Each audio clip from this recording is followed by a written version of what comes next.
Hey, what's up, everyone? This is David here, opening up this episode of the podcast with a little bit of a disclaimer, just noting that it's a part one.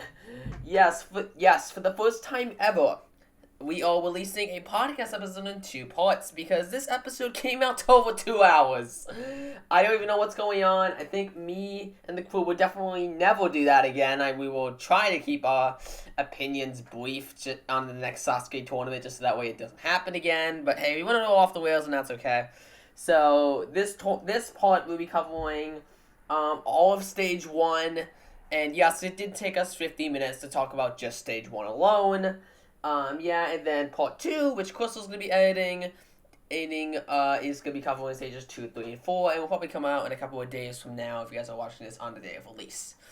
We generally decided to release in 2 parts because it made more sense, and during part 2, you will hear some of our banter about it, as I believe we did bring it up during the recording as well. Anyway, I hope you guys enjoyed this episode of the podcast, and, Hey, what's up, everyone? Welcome to the Ninja Warrior podcast. Tonight, we're going to be covering Sasuke 42, people. It's finally time. It's February. We're kind of late on this. Yeah, this probably won't be out till, mid-February. It's February 1st we're recording this, so it probably won't be out till mid-February. Depends on how long it takes me to edit this one. I don't even know how long it's going to be. We'll see. Yeah, so today, for the first time in, 3 years now, we're covering Sasuke. Well, we did cover the World Cup, but in terms of an actual Sasuke competition, the last one we did was I think Sasuke 39. Yeah.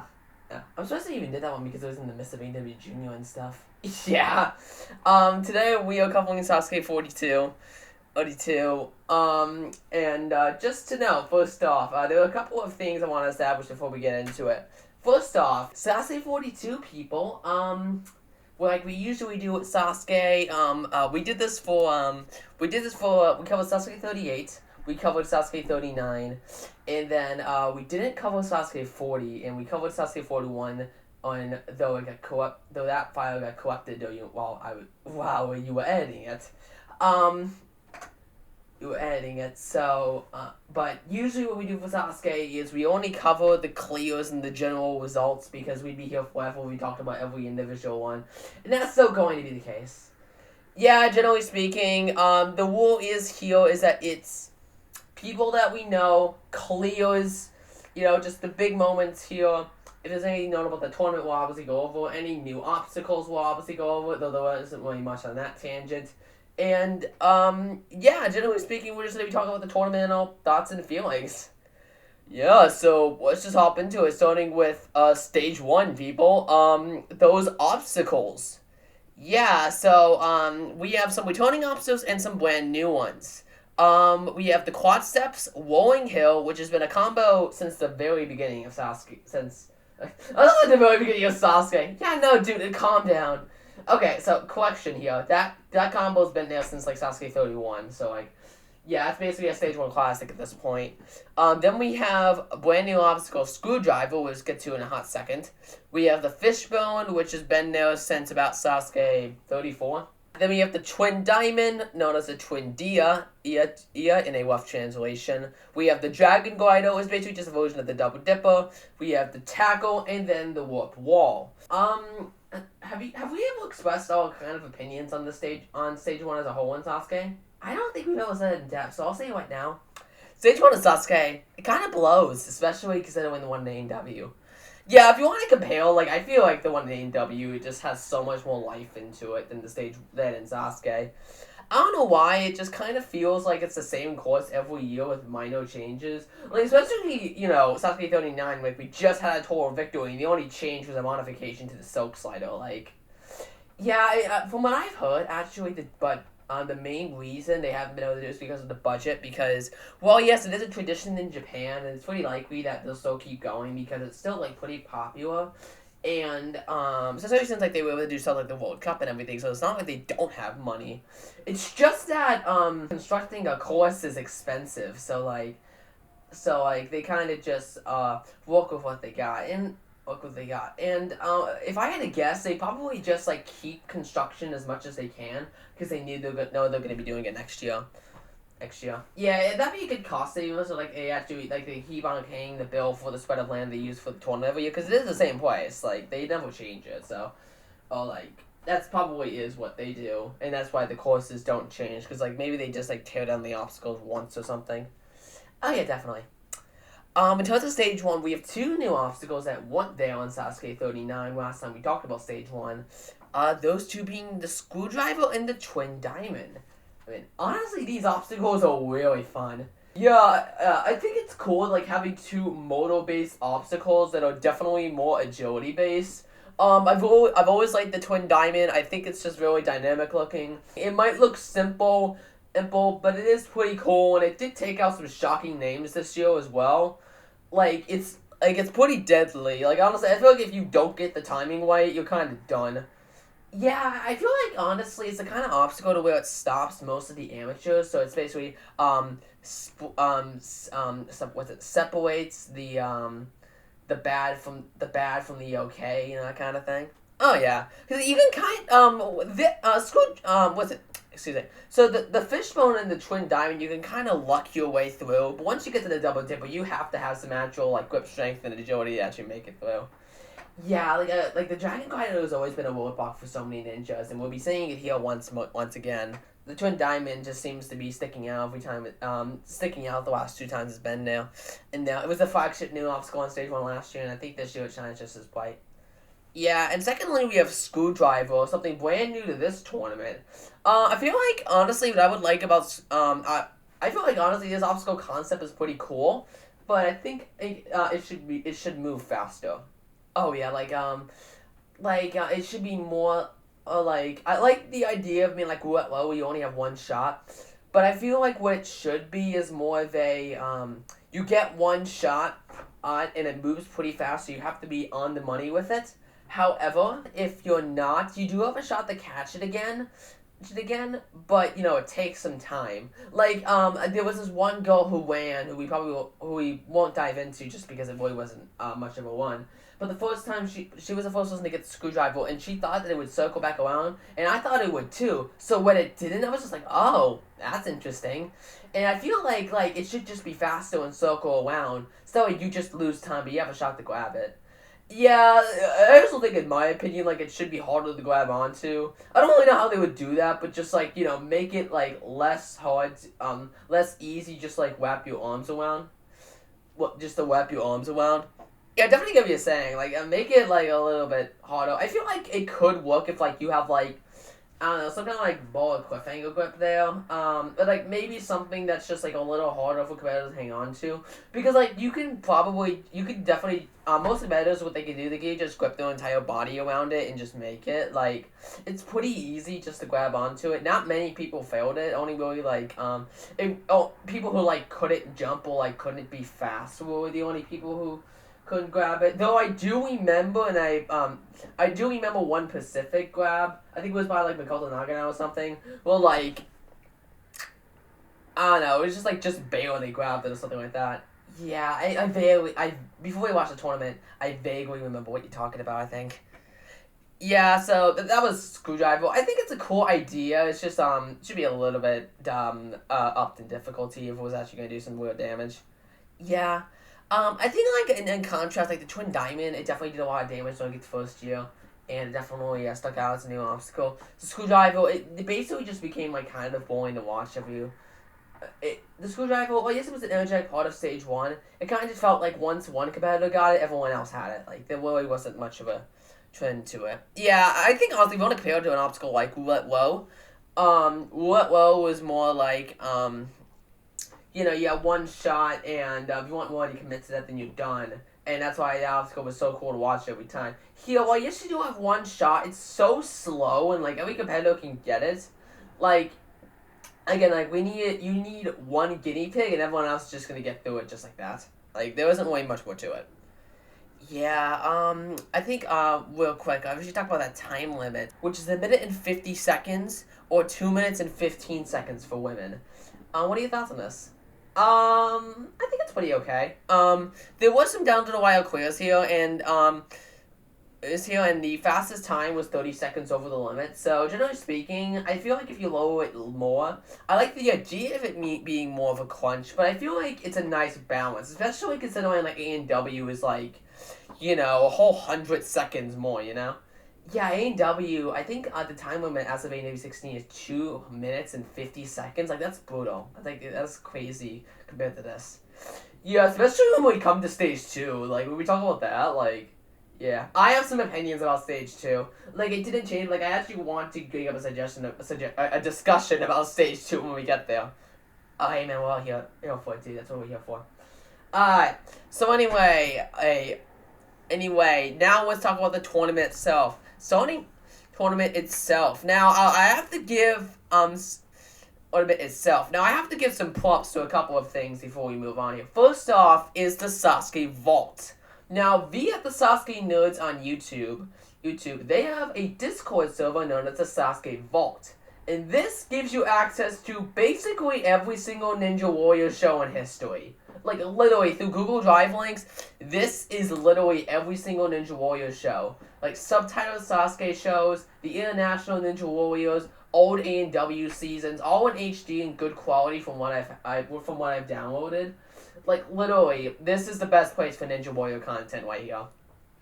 Like, I'm gonna link the Discord server in the description. Like, this is, like, such a good choice if you want to make, like, montages and whatnot. Like, I feel like Ninja fans should know about this because, quite frankly, like, this is definitely the easiest way to watch the show.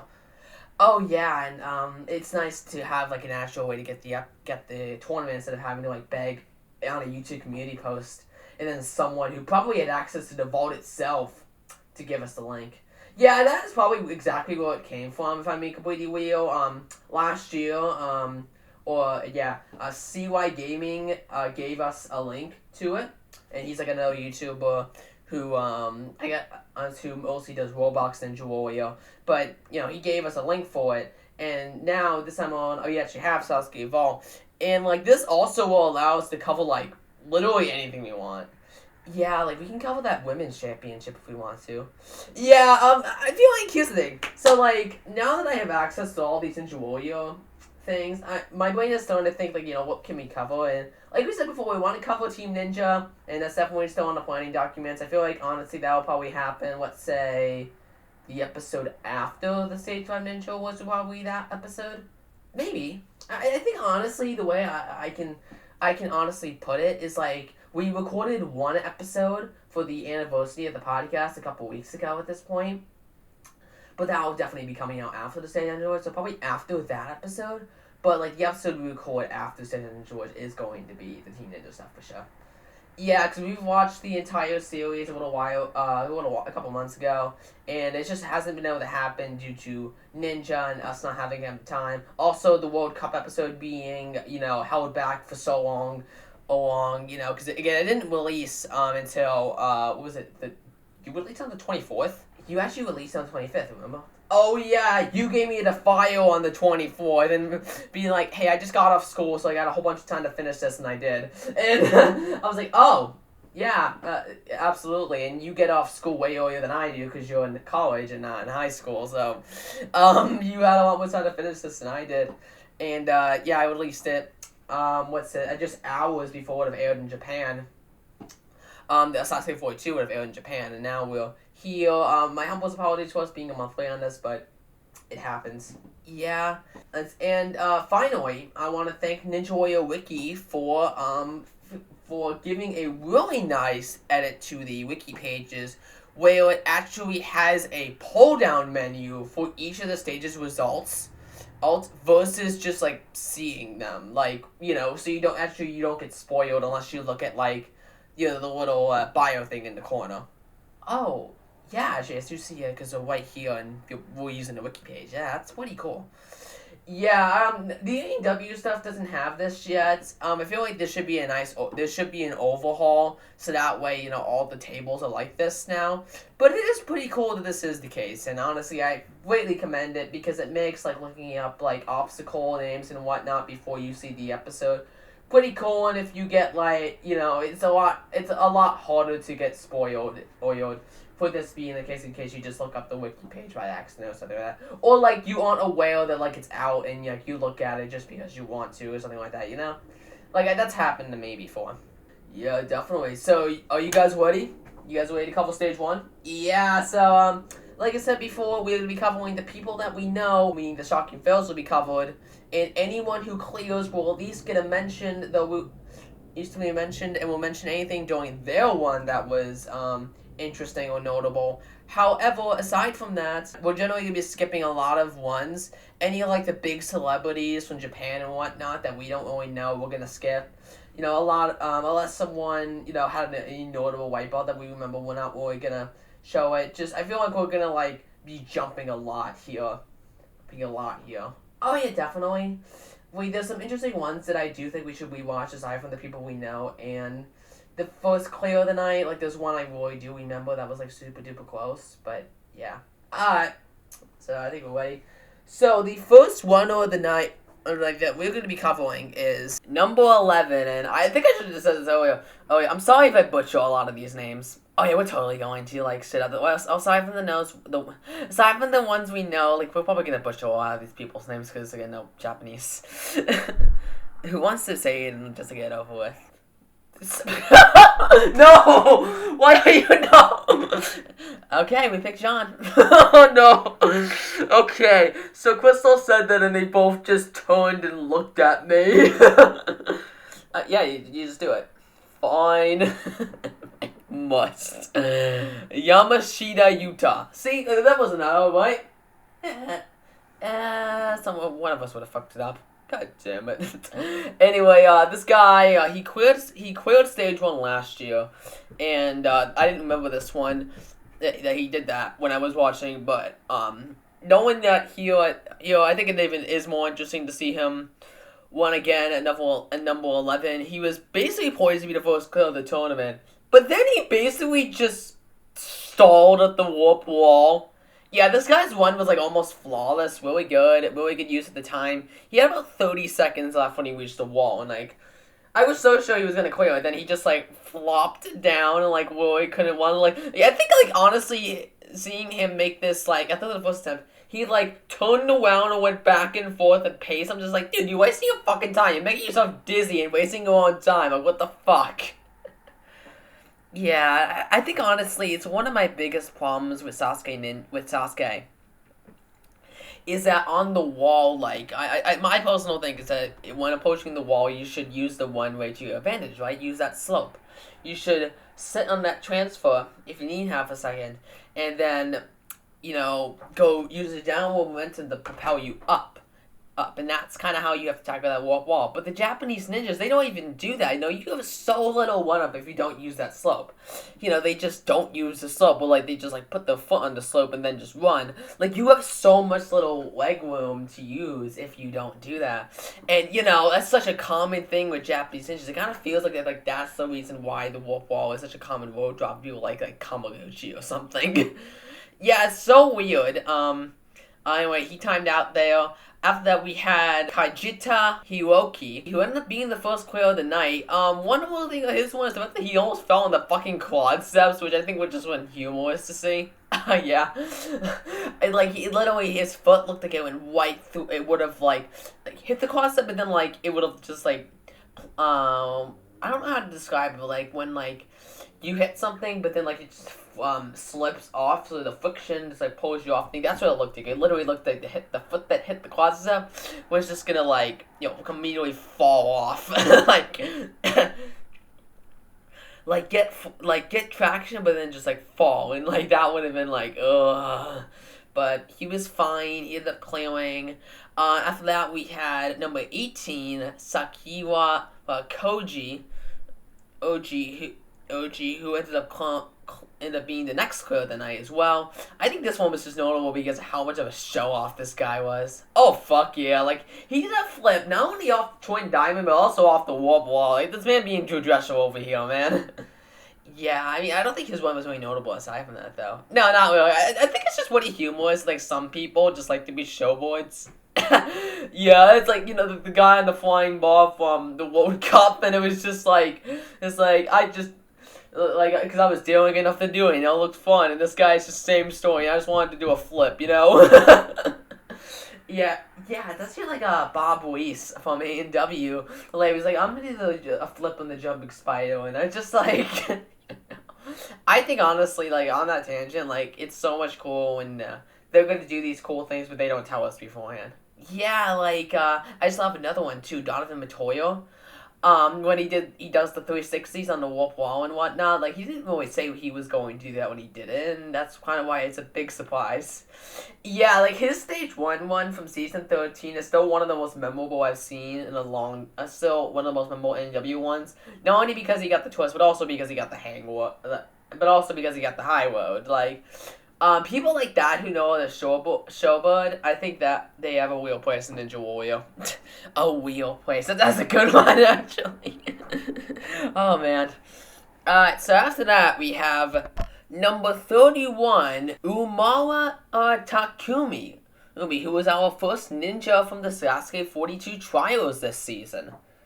Yeah, on this tangent, like the trials people, because they're all put together way after another, I think it is pretty cool that they're all put in this little block of people that's like a little far into the tournament.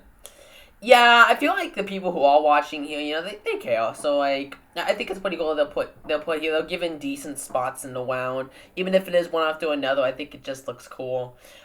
This guy, for some reason, don't ask me why, he was wearing a Superman costume. It just seemed like an excuse for them to play the Superman theme. Either way, he cleared. There wasn't really much to go on about that aside from that. Yeah, just now. After that, we had number 33, Aimato Yashudo, who ended up clearing and being our first fast forward clear. Not really much to go on about that. He was also for the trials.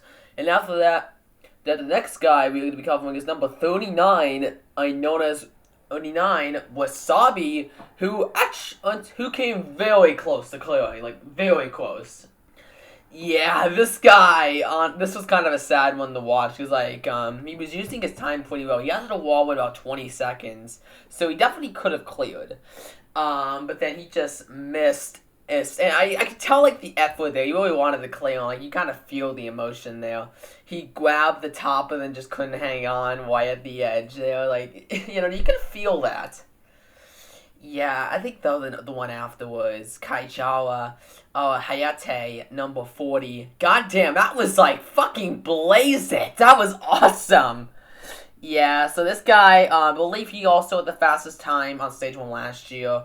He got the fastest time on stage 1. He fucking bolted it. Like, I love this guy's attitude. He just fucking bolts it across stage 1. It's just like, it's so cool when we see people like Sato Jun that just do that kind of shit. Like, speed isn't really a thing that people care for in Sasuke, so when someone decides, no, I'm just gonna go fast, it's just such a joy to see.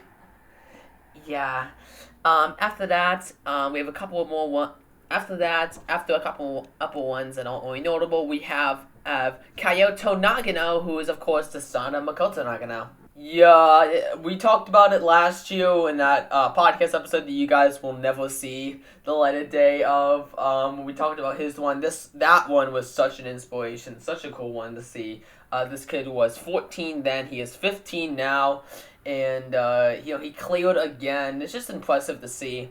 Once again, there wasn't really much to this one on its own level, but it's Nagano's son. I think it is pretty cool that like he's now become like a consistent ninja, and now he has like Nagano behind his back and everything. It's just such a cool relationship. Yeah, I think last year I remember us talking about like the real emotion behind the first one, because like I don't think we've ever had a father-son duo clear stage 1. Well, obviously not in A&W, but especially not here. It ain't common. Now with Sasuke, it could easily technically happen.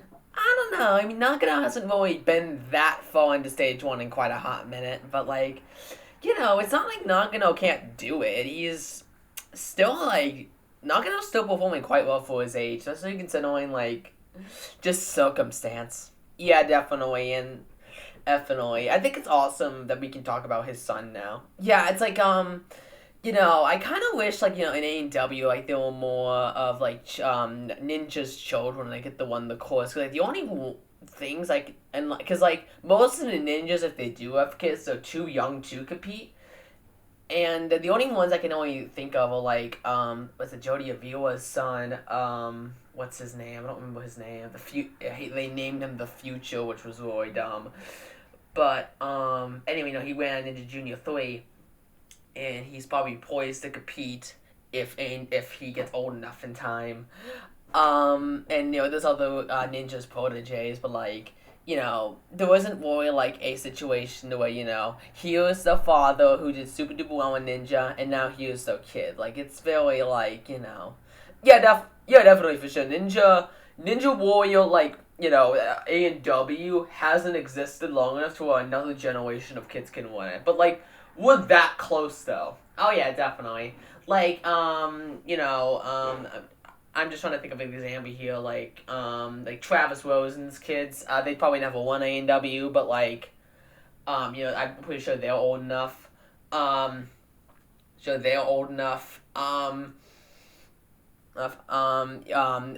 Excuse me, there's, Sandy Zimmerman's kids. I'm pretty sure the oldest, I don't remember his name, but he was on the Family Special, and he's definitely old enough to win the show now. Lindsay, I was trying to think of her name. Lindsay is almost old enough to win A&W too, I think. I think she's like 14 or 15 right now. I should look her up, actually. Hold on. Look her up? I'm curious. I want to know if she's actually going to be competing in A&W 17. Dude, she's not going to be on that page, dude. I'm doing it! No, she is not. See, I told you. Alright. Yeah, we should do an episode on the competitors for AEW 17. No, we shouldn't. No, we shouldn't? Do you want to get spoiled? We're already not excited for the season. We might as well at least keep ourselves free of spoilers, I mean, what if, like, we get some kind of big return from, like, Levi Muhlenberg and we just wouldn't know it? Okay, that would be cool to see, but like I don't think that'll ever happen. But like still, like if something that cool happens, then we won't see it. Okay, fine, but you still keep that in, right? Of course. But anyway, who were we even talking about? Caillou and Nagano. Oh wait. But yeah, so that one. We didn't even really talk about that one in particular. It was just the significance of it being Nagano's son and everything. Yeah, in a similar vein, we've got Nakashima Yuta, number 46, who also cleared, and if you guys don't remember, he is another one of those younger competitors, the same age as Caillou Nagano, but the main thing about him is the fact that he's, Yamada's protege, aside from the Black Tigers, and now the youngest person, I guess we should just spoil this, youngest person in Stage 3. Oh yeah, we'll talk about that one later, but like, I think it's just so cool seeing the camaraderie between Caillou and Utah, I want to say. Like I think it's just so cool seeing these two who are like, the rising stars, the next generation, In Sasuke, we don't really get that. In AEW, that is so like plastered, there's so many of the 15-year-olds, so many of the teenagers. But Sasuke, we just have these two people. Like, I think that's so I just think that's so cool. Oh, cool, that we just have just these two people. This is enough, It's just cool to see these two people, these two kids who are trained by Sasuke vets. Like, that's so awesome to me. Oh, yeah, like, when we, criticize the teens, like, we don't do that too much, but, like, when we call the seasons, like, lame and stuff, like, it's just kind of just because, like, it feels like par for the course right now in A&W.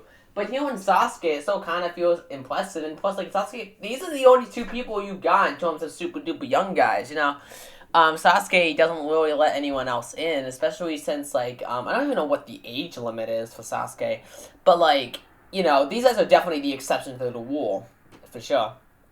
Oh, yeah, I think they're the only people who are younger than 20 in this competition.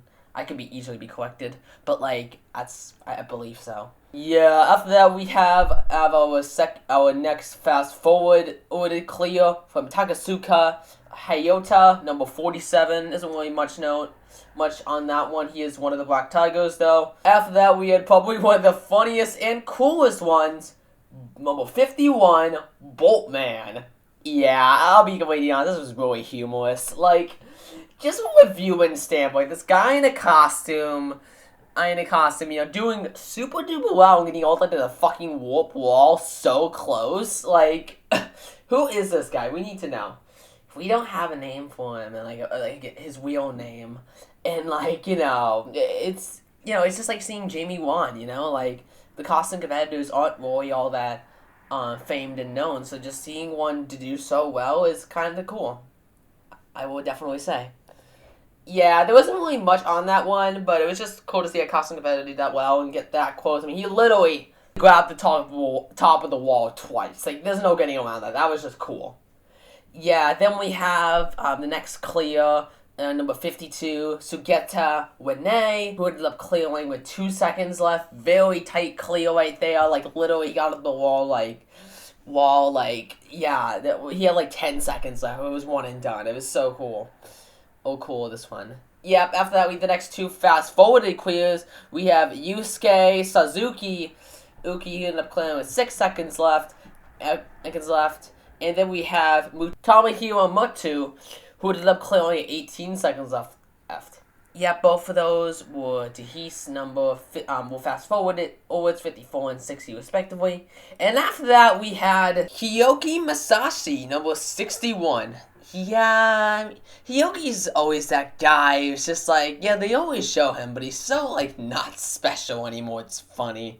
You wanna know why that's the case? Because he makes the same one every single time. Like, he's gone out on the cliffhanger, I think, every year he's competed. Just about. I think this season breaks that streak, if I remember correctly. I think he failed in the, we got to see a little bit, but I remember him failing on the swing edge. Yeah, if that is the case, which I feel like I do remember that too, so you might be right on that, John. But yeah, just to be like clear, we're not like dissing him, it's just like, who cares? Yeah, except for the next couple of ninjas. Like, we have, what we count here? We have 1, 2, 3, 4, 5, 6, 7 fast forwards in a row we're about to cover. Yep, the next 7 clears were all fast forwards. Or as we're going to go through these, some of these people pretty quickly, some of them not so quickly. First off, we have Yushimiya Suzu, just some person that I don't really know the name of. No, all that we don't really know. Quit in 13 seconds. The main attraction is the next 3 people. First off, we got Ryo Matachi, who is, well, yes, maybe not necessarily the most consistent ninjas nowadays, but, like, he's still, like, a big guy in Sasuke, and definitely someone who can win. But, they just fast-forwarded him like it was no bueno. Yeah, I feel like, honestly, I don't really care about this one being fast-forwarded. Not much really happened during it. I think the main one that I'm kind of pissed about is Hitoshi Kano. Yeah. Oh my god, where do I even begin? Yeah, so Hitoshi Kano, if you guys don't know, he is one of the bigger stars of the early 2010s era of Sasuke. He made it to stage 4 in Sasuke 23 and had a huge meteoric rise during that time frame, getting to the crazy cliffhanger in Sasuke 28, 29, 30, and getting past it in 31, only to fall in the vertical limit. Like, he is a good guy. Like, he's pretty good. But unfortunately, as of recently, since Sasuke 31, he's been in a very bad downward slump, falling on the Dragon Rider again and again and again. And this year, he finally broke through and cleared stage 1 for the first time since Sasuke 31, and they fast forward it. Blah! Yeah, this is not the most criminal fast forward in the world, but this is something he definitely should have shown, just because, like, this could have been Poitus' comeback season, because Kano is one of those bigger time veterans, and this is his first clear in 9 years. Like, that's insane. Like, it's like, James McGrath level of insane, Yeah, especially since, like, he's falling on the same obstacle almost every time, so, like, it absolutely does to James McGrath. You're definitely right on that. Yeah, then we got a little less on the same side, but still, like, there. Shinsuke Nagasaki, another one of those old-time vets from the same time period as Kano. A little bit earlier, but still, like, in that time frame. And nowadays, he's not And nowadays, both of them are getting older. They're almost 40. But still, Shinsuke Nagasaki, cleared here as well, it being his first clear in a hot minute as well. I think his last clear was like, I don't know, I'll have to look this up real fast. Just take half a second, it's fine. Yeah, I'd like to know, just for the sake of curiosity. The last time he cleared was Sasuke 40, admittedly enough, though he did clear on 41 too. Oh, really? Yeah, he had to withdraw him. Oh, yeah, we were going crazy about that in the original podcast. Yeah, so, yeah, but before that, he had a couple of inconsistent fails here and there. Shinsuke is just one of those people I'm surprised is even still doing kind of well here. It just kind of sucks that that's being the case. Like, he hasn't crossed the third stage in a while, you know. He's one of those ninjas I feel like almost has no hope just because of his age and whatnot. But, like, he's still a well-known veteran, and it's still cool to see him. Yeah, I feel like a lot of veterans in Sasuke are like that. Just, like, you don't really expect them to do that well, but it's just cool to still see them. Kano's an example. You know, Shinsuke Nagasaki, Asuki, all the All-Stars that still compete nowadays. You don't expect them to do well, but you just like seeing them, and I think that's the key thing with someone like Kano. Yep, then we got another veteran who should have been shown, Sato Jun. He's usually the guy who gets the fastest time on stage 1. This time was a lot slower. Oh, him playing with only 4 seconds left, so that was a little surprising, but they fast-forwarded him, so not really much to remark on. Then we have Owaki Naoyuki. I definitely pronounced that one wrong. Currently with 17 seconds left on the clock. And then we had number 77, Tasahiro Tada. A legend in the Sasuke world right now, who's been doing super duper well, getting stage 3 year after year, getting the fast forward treatment again. Yeah, this is just stupid. Like, this guy, he's like so good, but they give him no showtime whatsoever. He's like this show's Nicholas Coolidge or something. Something along those lines, definitely. It's just like, they keep on not showing, even when he was the last man standing during the last tournament we covered, Sasuke 39, and, you know, it's just hilarious to me that they just keep on not showing him, even when, you know, he does well, and, well, yes, he does go out surprisingly early this tournament a little later, still, like, he should be given more showtime. Yeah, definitely. He's a guy who's, like, had one breakout season during Sasuke 37, in Sasuke 36. He made stage 4 the next year in Sasuke 37, Evan. So, like, those two ones he was shown, but since then he really has been getting the short end of the stick, and I couldn't really tell you why. Yeah, no. It's interesting, honestly. Yeah. After that, we had the legendary suit guy himself, Miyoka Ryozuke. Yeah, this guy, because of what happens in, like, stages 2, 3, and 4, this guy is one of my favorite ninjas now. Oh, fuck yeah, I was gonna say my favorite guy from this tournament. Like, oh my god, this guy's awesome. Yeah, we watched Sasuke 42 together, and I was just seeing David pop off at this guy, and I was right there with you. Yeah, there wasn't exactly much to say about his stage 1 run, so we'll save a lot of our suit man gushing, let's say, for later, but just know this guy's awesome. Yeah, definitely. After that, we have Yamamoto Kaitoa as the next fast forward, who ended up clearing stage 1 as per usual for him. After that, we have number 81, Kenji Darvish, one of the more well-known celebrity competitors. Unfortunately, going out on the Dragon Glider. I know a surprise for him, but he also hasn't been the most consistent lately, so it kind of just seems like the trend, but I'd really like him to get out of this downward spiral. Yeah, Darvish is just one of those people that sticks out to me just because of the way you know, his face paint and whatnot, so it would just be really cool if he got out of the stage 1 for once.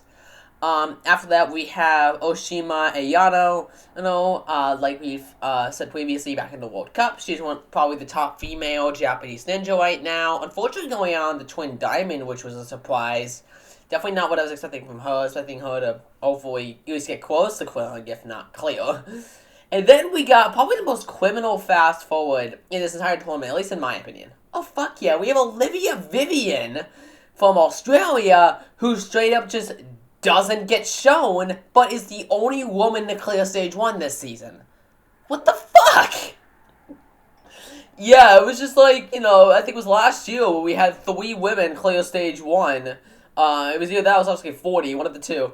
And we had Jesse Graff, we had, Ayana, and we had one other person. 3 women clearing stage 1, and only Oshima was shown. Like, Olivia, like, she was one of the flagship guests from this tournament. One of the flagship foreign competitors coming into this tournament. Why the fuck wasn't she shown? Like, seriously, I would have loved to have seen the rest of this one. Yeah, definitely. Like, and it kind of sucks too, because Olivia, well, yeah, she was technically shown on stage 2. She didn't do all that well, so it wasn't all that much time in the spotlight. It's just like, what the fuck, man? I mean, you scout out this person from Australia, and I assume they fly out these people to get more people watching. Like, show them! Like, no one needs to see Hyoki's, 5th run on stage 1 that's, like, not remarkable in the slightest, really clears, over, Toshi Kano, Tatsuhiro Tada, and Olivia Vivian, all clear and, like, yeah. I mean, seriously, it's just like, you fly these people out and you show them. Like, you don't just, like, ignore their existence. Like, dude, it's been such an impressive one. Yeah, I mean, not to mention she did the splits on the warp wall, like, just still, like, they should have shown him. Showed her. Yeah, after that, we had, another one of the bigger shocks, Iwanamo, Hikaru, Snowman, number 88, going out on the Dragon Glider. Not what I was expecting either. Yeah, both him and Kenji on the Dragon Glider, like, that's crazy, like, just insane. Like, I don't think there's much to go on about, just kind of insane. Yeah, definitely. Snowman is one of those bigger vets, so I was expecting him to go far. He was making this a big deal in the World Cup, not having tried stage 3, and I thought, like, this was going to be the year he was going to break through there. Nope. Yeah, it didn't happen. After that, we had number 90, Ian Chirif, who was the next foreign ninja from Ninja Warrior France, and had achieved Kanen Seiha just this past year in Ninja Warrior France 6. And another fast forward who ended up clearing in this, considering how well he did this tournament, I think he should have been shown at least once. Yeah, he was shown during stage 3, but, like, yeah, I will admit, like, over other ninjas we saw, like, he definitely should have been shown. Yeah, and if they weren't going to show him, they should have at least shown Daniel Gill. Yeah, fuck yeah. Like, Gil got the short end of the stick so hard this season. Like, goddamn, like, fast forwarded here on stage 1, on stage 2, and on stage 3. Like, what the fuck? I know he did the same as last season, but, like, seriously, if you're gonna bring Gil out, show him. Yeah, I feel like, personally, it's such a waste that, like, they bother, the fly out, Olivia, Gil, and then Chirif, and then they just don't show them. Like, what's the point of spending the money to scout them out if you're not gonna bother to bring up the fanfare that they need? And, yeah, honestly. Yeah, then we got Kane Kasugi, of course, makes sense, him making his return since not competing in Sasuke 41. He made it to the Dragon Glider, which it was just kind of surprising to see him fail. He came very close to, like, having a one-handed save on it, but it took him out, unfortunately. Yeah, similar vein, we have Shingo Yamamoto, of course, the competitor who's going to be in every Sasuke tournament on it, which is honestly an impressive record. I honestly don't know how much longer it's really going to last, if I'm being completely real, just because, like, that's 42 tournaments in a row every year. I don't know why he would want to stop, but at the same time, if something happens, that streak is going down in the toilet. Yeah, and he's the only person with that streak right now, both him and David Gamble. It's just kind of crazy. Like, these two are so passionate about Ninja, it doesn't feel like they'd ever quit, but at the same time, no, what if they do? Yeah, we'd be losing one of the best for sure. Shingo ended up failing on the Dragon Glider, very typical for him. I think he's failed there, like, again, honestly. Yeah, definitely.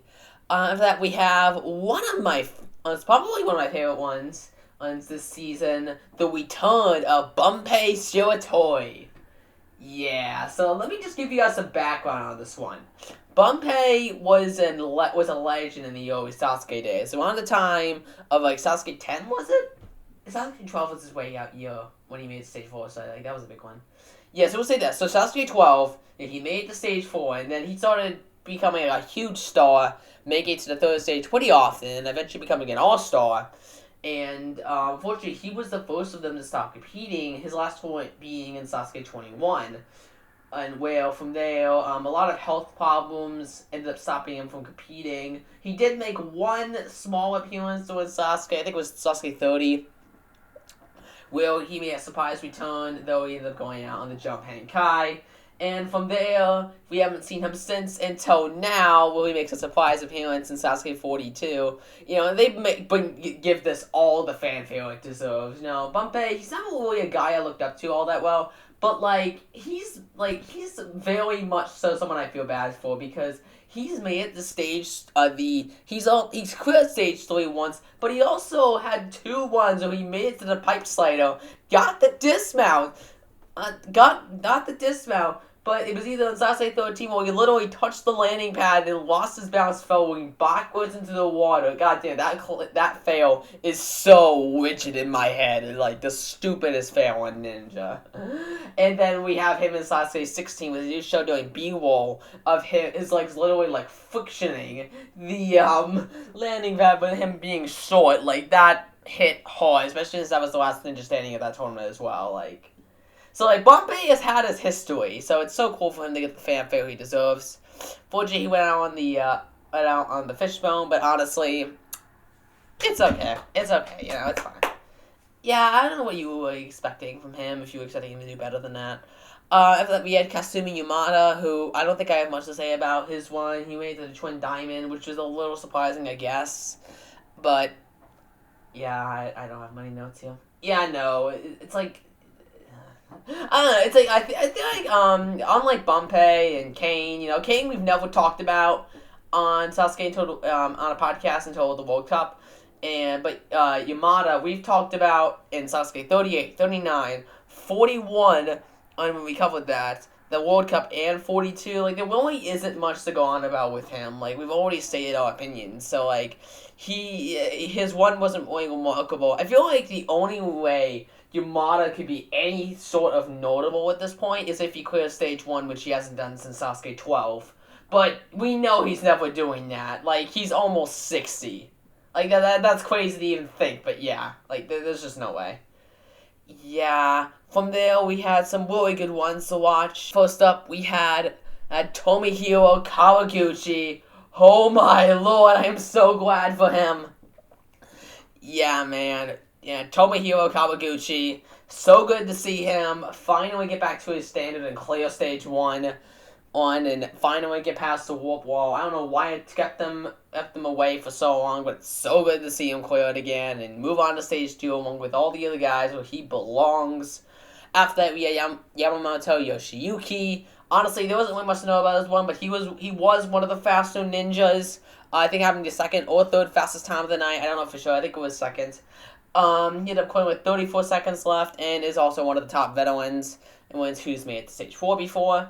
Then we had, oh my god, Makoto Nagano. And honestly, this one just had fanfare. It was crazy. Yeah, man, come on, it's Nagano. Don't do this shit with me. His ones are always emotional, especially since he still does pretty well, because I think he's in his 50s, and, but, I'm so glad he's still competing. It would be so cool if he got to move on with his son, but, it's okay. Yeah, I don't think we said it. He went on the Dragon Glider, and then we had the final 2 ones of the night, Yuji Ushihara, who is our final fast forward. A little unfortunate, but honestly, it's fine. There really isn't much to note here. He finished with 9 seconds left. Then we have, of course, our grand champion, Yusuke Morimoto, who ended up clearing with 12 seconds left as the final clear of the night. Man, 28 clears. That's pretty close to a record. Yeah, I don't think it's the record, but it's pretty close. On Sasuke, that's pretty high. The amount of weight of success was crazy this year. Yeah, for sure. You guys have any closing thoughts on stage 1 before we move on here? I don't know. I feel honestly, it was kind of boring, but, I think, honestly, this year's stage 1 was so much better than last year's just because I felt like it kept you entertained.